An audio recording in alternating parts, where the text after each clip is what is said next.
আসসালামু আলাইকুম। সবাই কেমন আছেন? আমি আলহামদুলিল্লাহ ভালোই আছি। আজকে আমি আপনাদের সাথে শেয়ার করব যে আমি কিভাবে কাঁচকলার চামড়া ভাজি করলাম চিংড়ি মাছ দিয়ে। প্রথমে আমি কাঁচকলাটা সিদ্ধ করছি পানির মধ্যে, সাথে একটু আলু দিছি। ওই যে আমি কোপ্তা বানাবো, কাঁচকলাটা দিয়ে কোপ্তা বানাবো, আর চামড়াটা দিয়ে আমি চিংড়ি মাছ দিয়ে ভাজি করব। তো এই যে কাঁচকলাটা আমি সিদ্ধ করে নিচ্ছি।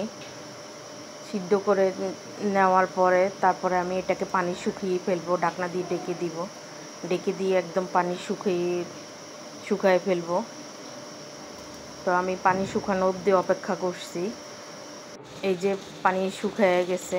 তো এবার আমি এটাকে নামিয়ে ঠান্ডা করে নিব।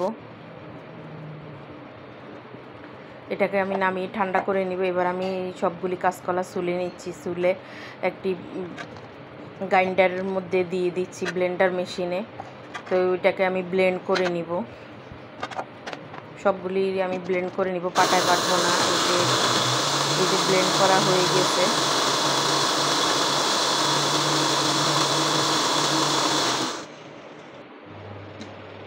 এবার আমি একটি ফ্রাই প্যানে তেল দিয়ে দিব।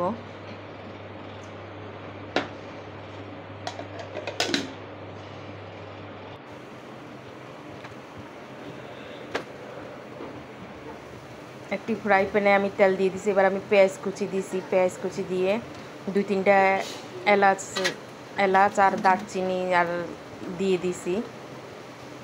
একটা তেজপাতা দিয়ে দিছি। তো এগুলি দিয়ে দিছি। দিয়ে দেওয়ার পরে তারপর আমি চিংড়ি মাছগুলি দিয়ে দিছি। দিয়ে এবার আমি একদম ভাজা করে নিব আর কি। চিংড়ি মাছগুলি ভাজা করে নিয়ে তারপর আমি সব রকমের মশলা দিয়ে দিব।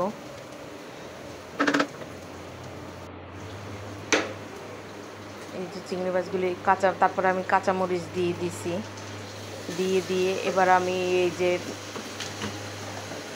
আদা রসুন পেঁয়াজ পেস্ট দিয়ে দিছি।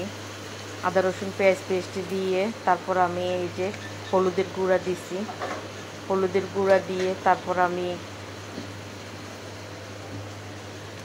জিরার গুঁড়া দিছি।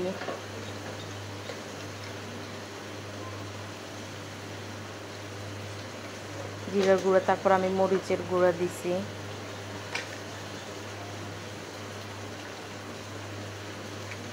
তারপর আমি লবণ দিয়ে দিছি।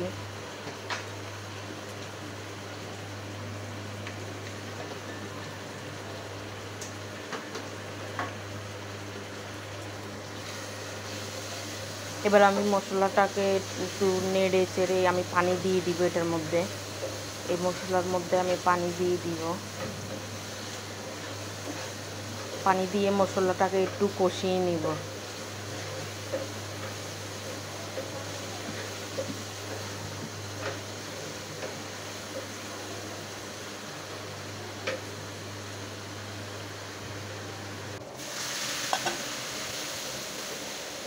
এবার একটু পানি দিয়ে দিছি। পানি দিয়ে এবার মশলাটাকে আমি একটু কষিয়ে নিব। মশলাটাকে কষিয়ে তারপর আমি এই যে কলার চামড়াটা ব্লেন্ড করছি, ওই কলার চামড়াটা দিয়ে দিব। এই যে কলার চামড়াটা দিয়ে দিচ্ছি। দিয়ে আমি এটার মধ্যে একটু পানি দিয়ে দিব। দিয়ে তারপরে একদম ভাজা হয়ে যাওয়া পর্যন্ত আর কি এটাকে রান্না করব আর কি। যখন ওইটার গায়ে তেল উঠে যাবে তখন আর কি এটা হয়ে যাবে। তারপর আমি ধনিয়া পাতাও দিছি। এই যে একটু পানি দিয়ে দিলাম। আমার রান্নাটা কেমন হলো কমেন্টের মাধ্যমে জানাবেন। আমার ইউটিউব চ্যানেলটা সাবস্ক্রাইব করে দিবেন। আমার ইউটিউব চ্যানেলের নাম শাহানার রান্নাঘর। আর ফেসবুক পেজে লাইক কমেন্ট শেয়ার করবেন। এই যে এটাকে আমি একদম ভাজা হওয়া অবধি অপেক্ষা করব, মানে রান্না করব আর কি। একদম এটার গায়ে যখন তেল উঠে যাবে তারপর আর কি এটা নামিয়ে নিব।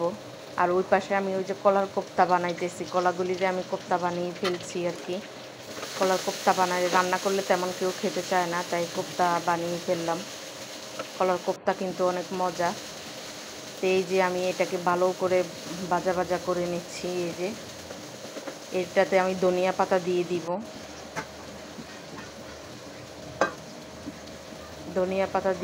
এবার এই যে ধনিয়া পাতা দিয়ে দিয়েছি। দিয়ে এবার আমি ভালোভাবে নেড়ে চেড়ে নিব।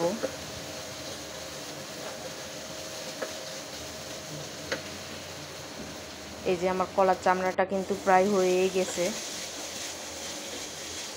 সবাই ভালো থাকবেন, সুস্থ থাকবেন। আজকের মতো আল্লাহ হাফেজ।